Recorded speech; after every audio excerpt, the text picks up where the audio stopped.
السلام علیکم ورحمۃ اللہ وبرکاتہ۔ الحمد للہ نحمده ونستعینه ونستغفره ونؤمن به ونتوکل علیہ ونعوذ باللہ من شرور انفسنا ومن سیئات اعمالنا من يهده الله فلا مضل له ومن يضلل فلا هادي له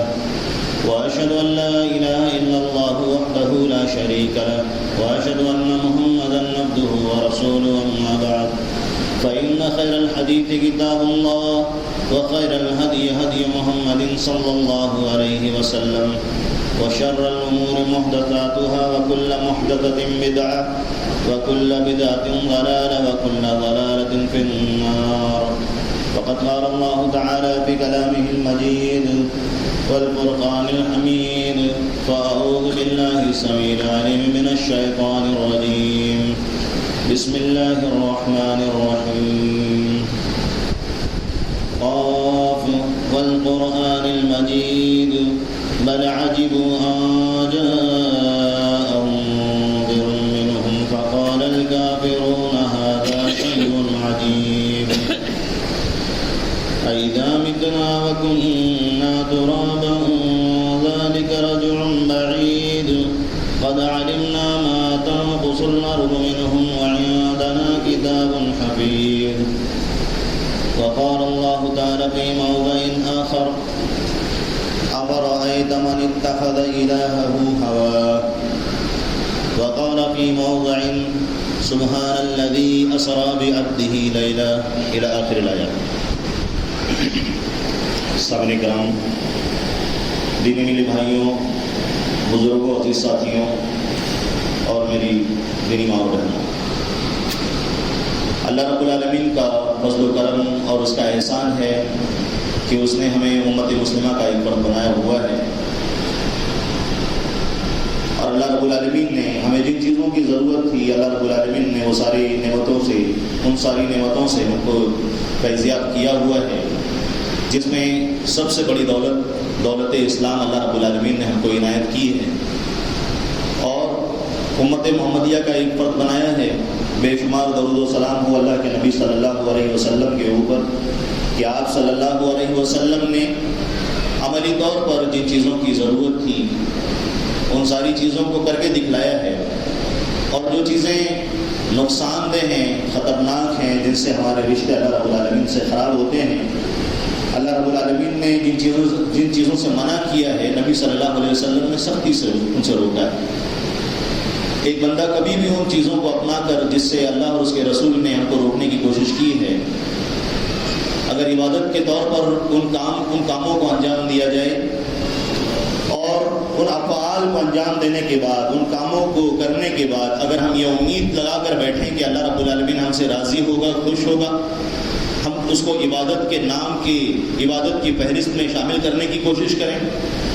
تو اللہ رب العالمین ہم سے ناراض ہوگا، خوش نہیں ہوگا۔ اللہ کے نبی صلی اللہ علیہ وسلم جن چیزوں سے ہم کو روک کر گئے ہیں، یا اللہ رب العالمین نے جن چیزوں کی ممانعت قرآن کی آیات کے اندر نازل فرمائی ہیں، کبھی بھی ایک بندہ اللہ رب العالمین کے نزدیک نہیں ہو سکتا ہے۔ ابھی آپ نے قرآن کی ایک آیت سماعت فرمائی ہے جس میں اللہ رب العالمین نے فرمایا ہے کہ افرأیت من اتخذ الہہ ہواہ، اللہ رب العالمین نے فرمایا کہ افرأیت من اتخذ الہہ ہواہ، ایسا شخص کہ آپ نے اس کو دیکھا ہے جس نے اپنے من میں آنے والی باتوں کو، خواہشات کو، ہوائے نفس کو، اپنے دل کے اندر اٹھنے والے وسوسوں کو وہ اپنا خدا بنا کر رکھا ہوا ہے۔ دیکھا ہے آپ نے کیا اس کو؟ اللہ رب العالمین اپنے نبی سے پوچھ رہا ہے۔ اب ایک بندہ اللہ رب العالمین کو راضی کرنے کے لیے بہت سارے کام انجام دیتا ہے، کبھی وہ اللہ رب العالمین کی ہدایات کی روشنی میں ہوتی ہیں، کبھی وہ چیزیں اللہ اور اس کے رسول کے بتلائے ہوئے طریقے کے خلاف ہوتی ہیں، لیکن پھر بھی بندے کی ایک لالچ ہوتی ہے کہ میں اس وقت مال خرچ کر رہا ہوں، میرا اپنا بنایا ہوا طریقہ ہے، یا کچھ علماء سوء کی طرف سے غلط تشریحات اور غلط بیانات کی روشنی میں ایسے سیدھے سادے اور بھولے بھالے ایمان والے بھائی بیچارے بہک جاتے ہیں۔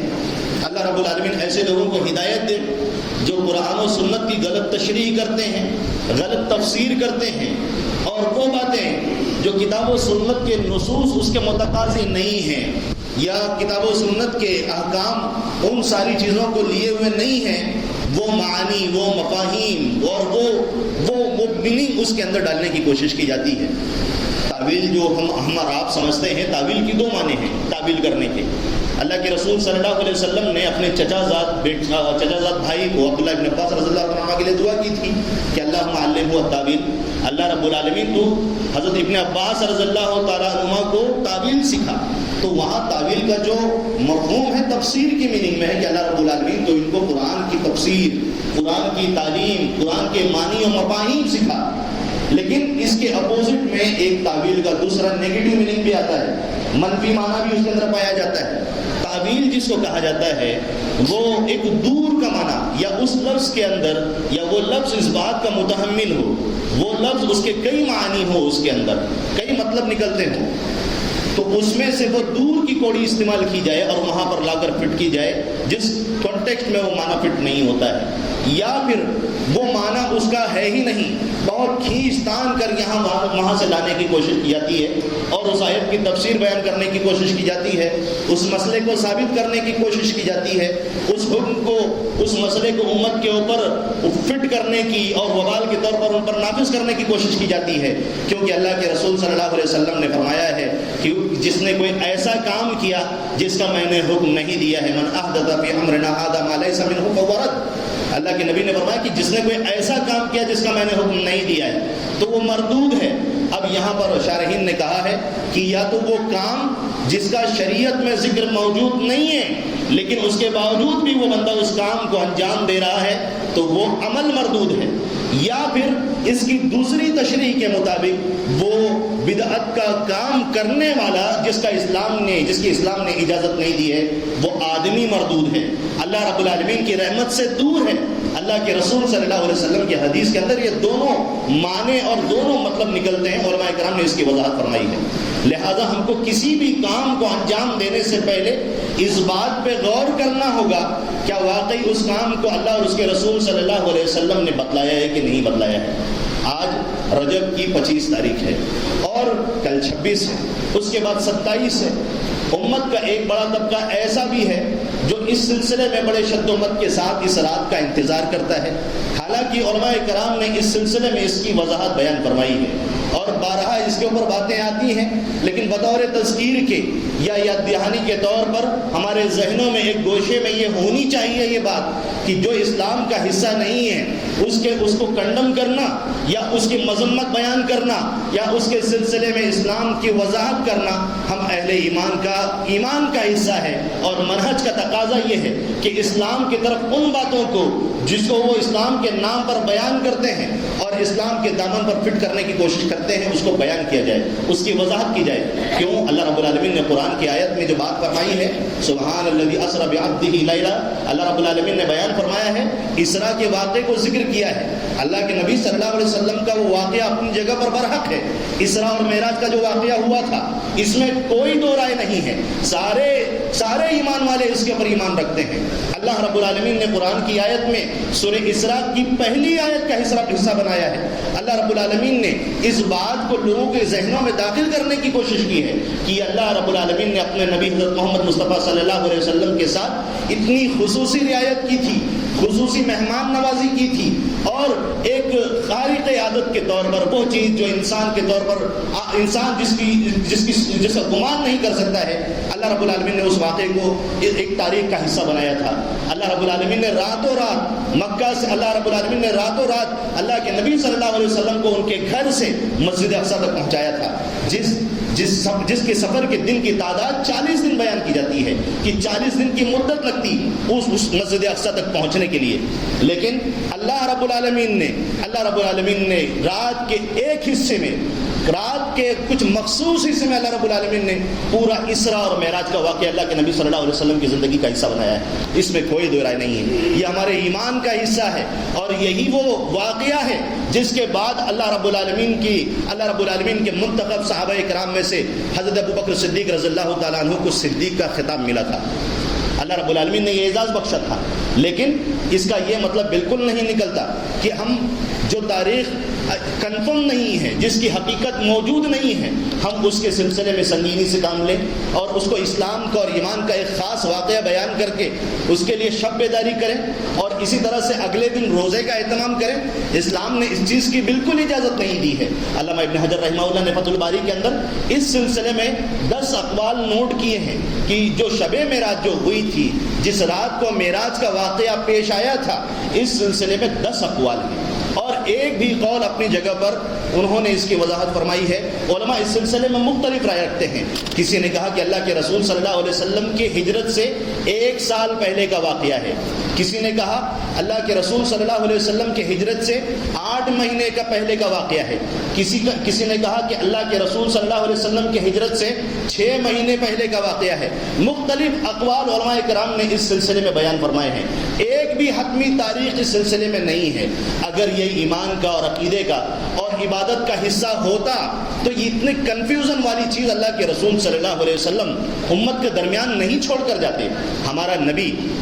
اللہ کے نبی صلی اللہ علیہ وسلم نے فرمایا کہ لیلھا کنہاریھا، بار بار ہم آپ اس حدیث کو ورد کرتے ہیں، بیان کرتے ہیں، ذکر کرتے ہیں۔ کیا مطلب ہے اس حدیث کا؟ اللہ کے رسول نے فرمایا لیلھا کنہاریھا، اس کی اسلام کی جو باتیں ہیں، اسلام کے جو احکام ہیں، اللہ رب العالمین، اللہ کے رسول فرماتے ہیں اس کی راتیں بھی دن کی روشن، اور دن میں جس طرح روشنی ہوتی ہے، چمک ہوتی ہے، کوئی چیز ڈھکی چھپی نہیں ہوتی، اسی طرح اللہ رب العالمین اور اللہ کے رسول نے ہم مسلمانوں کو، امت محمدیہ کو اسلام کے صاف ستھرے راستے پر چھوڑا ہوا ہے، شاہراہ پر چھوڑا ہوا ہے، کوئی بھی ڈھکی چھپی بات نہیں ہے۔ اگر اللہ رب العالمین بندوں پر اس رات کی اہمیت کو ظاہر کرنا چاہتا اور اس کو عبادت کی لسٹ میں شامل کرنا چاہتا تو اللہ کے رسول صلی اللہ علیہ وسلم پر اس کی وضاحت فرماتا کہ بندوں پر اس چیز کو ظاہر کر دو، جیسا کہ اللہ کے رسول صلی اللہ علیہ وسلم نے شب قدر کے بارے میں کوشش کی۔ اللہ کے رسول صلی اللہ علیہ وسلم شب قدر کے بارے میں بیان کرنا چاہتے تھے، لیکن اللہ رب العالمین نے وہ پرٹیکولر خاص رات کو اللہ کے رسول کے ذہن سے ہٹا دیا۔ اللہ کے رسول صلی اللہ علیہ وسلم نے فرمایا کہ 7 راتوں میں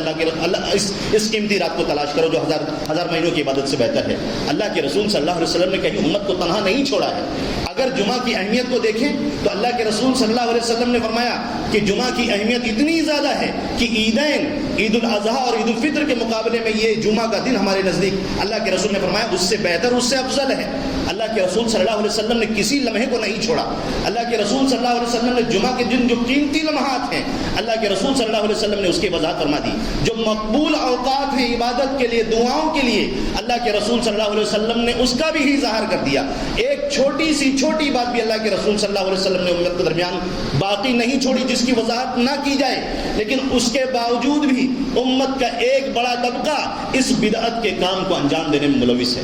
ہماری ذمہ داری ہے کہ ہم صرف اپنے لیے جنت کے راستے کو تلاش کرتے ہیں، ہمارے لیے ہماری ذمہ داری ہے، ہماری مذہبی ذمہ داری ہے، ہماری اخلاقی ذمہ داری ہے اور منہج سلف کا تقاضا ہے کہ ہم اگر اپنے ایمان والے بھائی کو دیکھیں کہ وہ گناہ کے راستے پر چل رہا ہو تو ہم آنکھ موند کر کے وہاں سے نہ نکل جائیں۔ ہماری ذمہ داری ہے کہ اسلام کا سچا پیغام ان کے سامنے رکھنے کی کوشش کریں تاکہ وہ ہمارا بھائی اس موضوع پر غور کرے اور اپنے آپ کو جہنم سے بچانے کی کوشش کرے اور اس لعنت سے بچانے کی کوشش کرے، اس رد سے اپنے آپ کو بچانے کی کوشش کرے جس کا اللہ کے رسول صلی اللہ علیہ وسلم نے ذکر کیا ہے۔ کیا فرمایا اللہ کے نبی صلی اللہ علیہ وسلم نے؟ اللہ کے نبی نے فرمایا من کذب علی متعمدا فلیتبوأ مقعدہ من النار۔ ہمارے نبی کی زبان مبارک سے نکلنے والے کلمات ایک مسلمان کے رونگٹے کو کھڑا کرنے کے لیے کافی ہیں۔ ہم ذرا بھی میسج آتا ہے بڑی آسانی سے اس کو نشر کرتے ہیں، ہم کوئی بھی بات سنتے ہیں بڑی آسانی سے اس کو کسی کے سامنے بیان کرنا شروع کر دیتے ہیں، ہم کوئی بھی پیغام سنتے ہیں بلا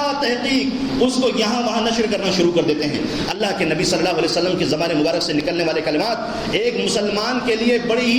ہی عبرت انگیز بات اللہ کے نبی نے فرمائی ہے۔ جس نے میرے بارے میں ایسی بات کہی جو میں نے نہیں کہی، میرے بارے میں اس نے جھوٹی بات کہی ہے، اللہ کے نبی نے فرمایا ہے فَلْيَتَبَوَّأْ مَقْعَدَهُ مِنَ النَّارِ۔ ایسے نمازی کو، ایسے حاجی کو، ایسے ایمان والے بندے کو، ایسے صدقہ و خیرات کرنے والے بندے کو اپنا ٹھکانہ جہنم کے اندر سمجھنا چاہیے۔ ہم دین کی محبت میں ایسی باتیں کر جاتے ہیں، ہم ایسی باتیں لوگوں کے سامنے بیان کرنا شروع کر دیتے ہیں جو اللہ کے رسول صلی اللہ علیہ وسلم نے نہیں بیان فرمائی ہے۔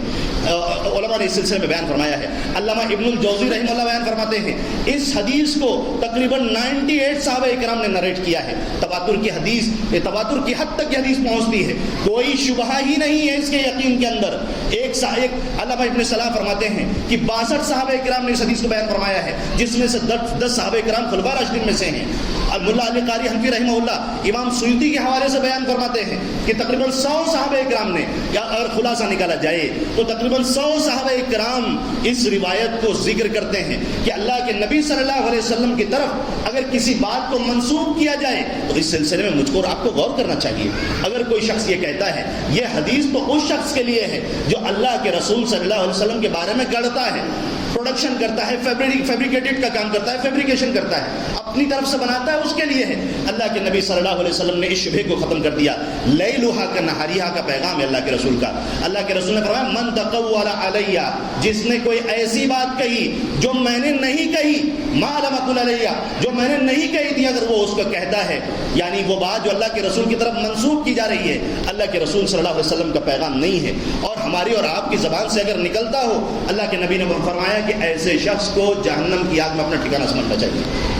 ہمارے لیے سوچنے والی بات ہے. یہاں مسئلے مسائل پوچھے جاتے ہیں, غور و فکر کیا جاتا ہے کہ میں نے کئی جگہ پر مسئلے بھیج دیے, ایک مسئلہ بھیج دیا, اس کے اندر کسی صاحب نے بتایا کہ موضوع حدیث ہے, وہ اس کے لیے پریشان ہے, مجھے کیا کرنا چاہیے, مجھے کفارہ اس کے لیے کچھ بتایا جائے, ایکسپریشن کیا ہے اس کا, مجھے معافی مانگنی پڑے گی, استغفار کرنا پڑے گا, کچھ اللہ کے راستے میں خرچ کرنا پڑے گا, کیا ہے, کیسے میں اس گناہ کو ختم کر لوں. علماء کرام نے ان کو سمجھایا. آپ کے لیے پہلی چیز تو تتبع ضروری تھا. آپ دین کا کام کریں, دینی پیغام کو عام کریں, نشر کریں, بتائیں لوگوں کو. لیکن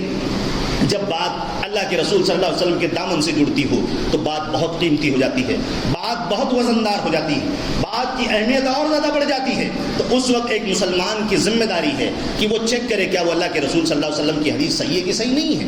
اللہ کے رسول صلی اللہ علیہ وسلم کے بارے میں اتنی آسان بات, اتنا آسان نہیں ہے کہ ہم کوئی بھی بات کہہ جائیں, یا نغموں کے اندر ہم گنگنا لے کہ اللہ جانتا ہے محمد کا مرتبہ صلی اللہ علیہ وسلم. بے شک اللہ جانتا ہے, لیکن ہم امت محمدیہ کو اللہ کے رسول صلی اللہ علیہ وسلم کی اہمیت کو سمجھنا ہوگا. اللہ کے رسول صلی اللہ علیہ وسلم نے فرمایا ہے ایک حدیث کے اندر کہ تم جو جھوٹ بات کرتے ہو, میرے بارے میں جھوٹ بولنا اس عام بات کی طرح نہیں ہے کہ تم من میں آئے جو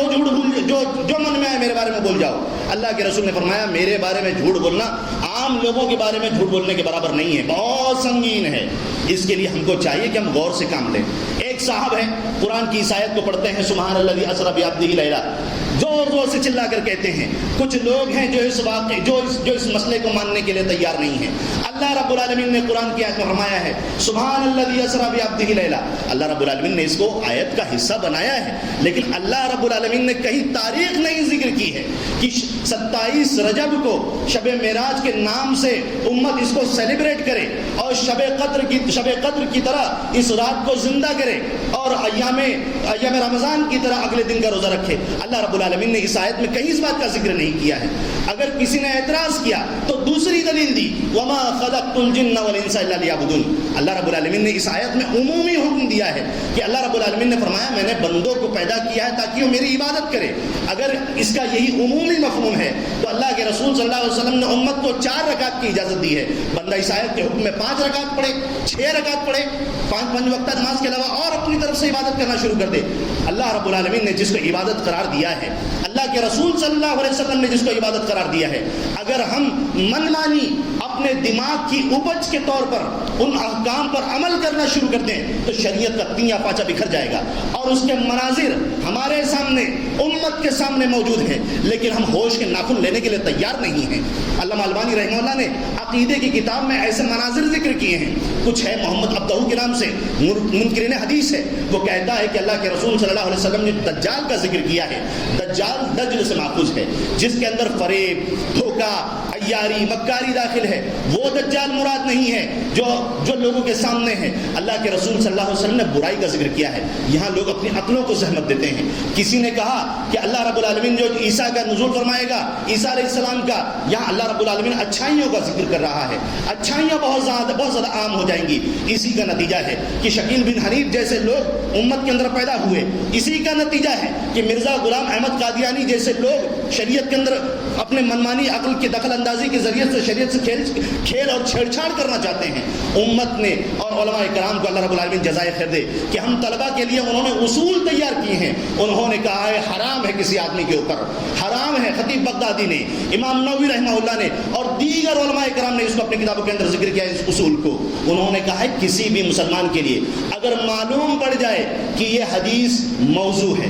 گڑھی ہوئی ہے، اپنی طرف سے بنائی ہوئی ہے، نبی صلی اللہ علیہ وسلم کی طرف جھوٹی منسوب ہے، یا اس کو ظن غالب ہو، یقین نہیں ہے لیکن ڈاؤٹ ہے، ایک طرف گمان جا رہا ہے کہ حدیث موضوع ہو سکتی ہے، علماء کرام نے کہا اس کے لیے بتانا حرام ہے، اس کو حدیث کے نام پر اس کو ذکر کرنا حرام ہے، اس کو میسج کے طور پر فارورڈ کرنا حرام ہے. لیکن ہمارے بہت سارے ایمان والے بھائی اور خاص طور پر کتاب و سنت سے اپنی نسبت رکھنے والے بھائی بھی اس گناہ میں ملوث ہیں. ہم کو اپنے دامن کو اور اپنے ہاتھوں کو روکنا چاہیے، اپنے زبان کو روکنا چاہیے. نبی صلی اللہ علیہ وسلم کی عظمت بہت زیادہ ہے، نبی صلی اللہ علیہ وسلم کا مقام بہت اونچا ہے. اللہ رب العالمین نے اس واقعے کے ذریعے سے بھی اپنے نبی کی عظمت کا اپنے نبی کی عظمت کا اظہار کیا ہوا ہے. لہٰذا ہم کو چاہیے کہ ہم غور کریں اللہ کے رسول صلی اللہ علیہ وسلم کے بارے میں جو باتیں نشر کی جا رہی ہیں، جو باتیں بیان کی جا رہی ہیں، کیا واقعی اللہ کے رسول صلی اللہ علیہ وسلم نے بات بیان فرمائی تھی کہ نہیں بیان فرمائی تھی. حضرت عبداللہ ابن مسعود رضی اللہ تعالیٰ عنہ کے بارے میں ابن ماجہ کی ایک روایت ہے. ان کے ایک شاگرد ہیں، وہ آتے ہیں، وہ کہتے ہیں کہ حضرت عبداللہ ابن مسعود رضی اللہ تعالیٰ عنہ ہر جمعرات کو مجھ سے ملاقات کرنے کے لیے شام کو آ جایا کرتے تھے. ہر جمعرات کی شام کو ملاقات کرنے کے لیے آتے تھے. ایک دن وہ مجھ سے ملنے کے لیے نہیں آئے، میں ان سے ملنے کے لیے گیا. راوی کہتے ہیں کہ میں نے ان کو دیکھا وہ کھڑے ہوئے ہیں، ان کے کرتے کا بٹن کھلا ہوا ہے، ان کے پیشانی پر نس پھولی ہوئی ہے، گلے کی نس کھلی ہوئی ہے،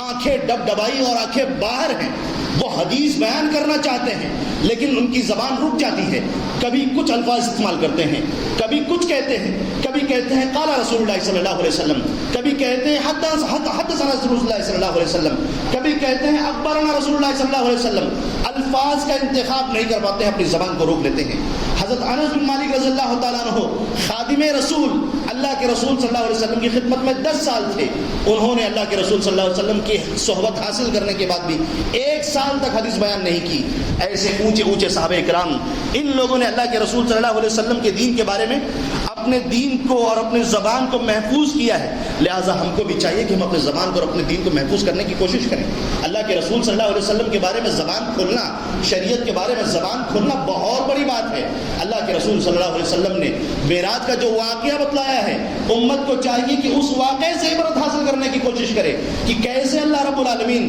جو کن کے ذریعے سے پوری دنیا کا نظام چلاتا ہے، انسان جس کو سوچ نہیں سکتا. اللہ کے رسول صلی اللہ علیہ وسلم کچھ لمحات میں رات کے حصے میں آسمان کے اوپر جا کر اللہ کے رسول صلی اللہ علیہ وسلم سفر کے پہلے حصے میں اللہ کے رسول نے جا کر نماز پڑھائی، اور دوسرے حصے میں جا کر اللہ کے رسول صلی اللہ علیہ وسلم نے معراج کے اندر مختلف مناظر دیکھے اور امت کے سامنے آ کر ان مناظر کو ذکر کیا ہے. اللہ کے رسول صلی اللہ علیہ وسلم نے 3 تحفوں کا ذکر کیا. اللہ کے رسول صلی اللہ علیہ وسلم نے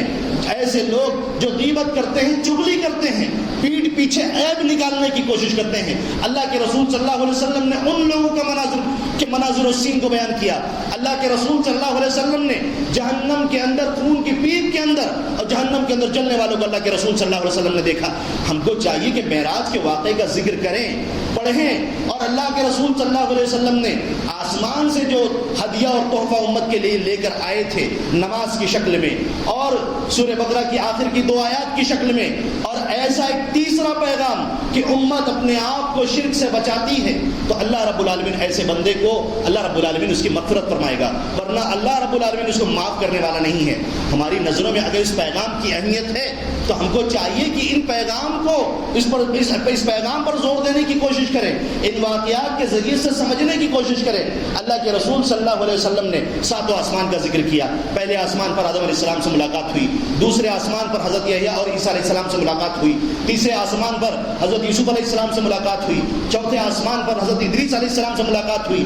5ویں آسمان پر حضرت ہارون علیہ السلام سے ملاقات ہوئی، 6ویں آسمان پر حضرت موسیٰ علیہ السلام سے ملاقات ہوئی، 7ویں آسمان پر حضرت ابراہیم علیہ السلام سے ملاقات ہوئی. اللہ رب العالمین نے ان سارے لوگوں سے اللہ کے نبی صلی اللہ علیہ وسلم کی ملاقات کرائی اور سب نے اللہ کے نبی صلی اللہ علیہ وسلم کو مبارکبادی دی. اور اگر اس روایت میں مزید غور کریں تو ہمارے عقیدے کی مزید اصلاح ہوتی ہے. جبریل علیہ السلام اللہ کے نبی صلی اللہ علیہ وسلم کو لے کر آسمان کی طرف جاتے ہیں، دروازہ کھٹکھٹاتے ہیں، فرشتہ پوچھتا ہے کون ہے؟ کہتے ہیں جبریل ہے۔ پوچھتے ہیں آپ کے ساتھ کون ہے؟ کہتے ہیں محمد ہے صلی اللہ علیہ وسلم، امام الانبیاء، جس نے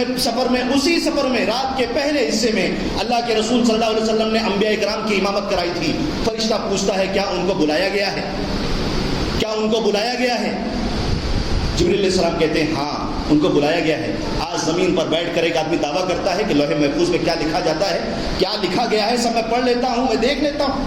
اللہ کے رسول صلی اللہ علیہ وسلم اس واقعے کو بیان کر کے امت کو دکھانا چاہتے ہیں کہ اللہ کے رسول صلی اللہ علیہ وسلم کو پوچھا جا رہا ہے کیا آپ کو بلایا گیا ہے؟ جبریل علیہ السلام نے کہا بلایا گیا ہے۔ ہر آسمان پہ بھی ہر آسمان پر سیم یہی سوال ہوا، حضرت جبریل علیہ السلام نے سیم یہی جواب دیا۔ لہٰذا امت کو اس بارے میں غور کرنا چاہیے، اسراء اور معراج کا کیا پیغام نکلتا ہے۔ اللہ اور اس کے رسول صلی اللہ علیہ وسلم نے جن چیزوں پر زور دینے کی کوشش کی ہے اس کو اپنے دماغ کے اندر بیٹھانے کی کوشش کرنی چاہیے۔ اللہ رب العالمین سے دعا ہے کہ ہم کو کہنے سننے سے زیادہ اپنے دین پر عمل پیرا ہونے کی توفیق عنایت فرمائے۔ جب تک ہم کو اس دنیا کے اندر زندہ رکھے ایمان کی حالت میں ہو، ہمارا خاتمہ ہو تو ایمان پر ہو۔ آمین۔ وآخر دعوانا الحمد للہ رب العالمین۔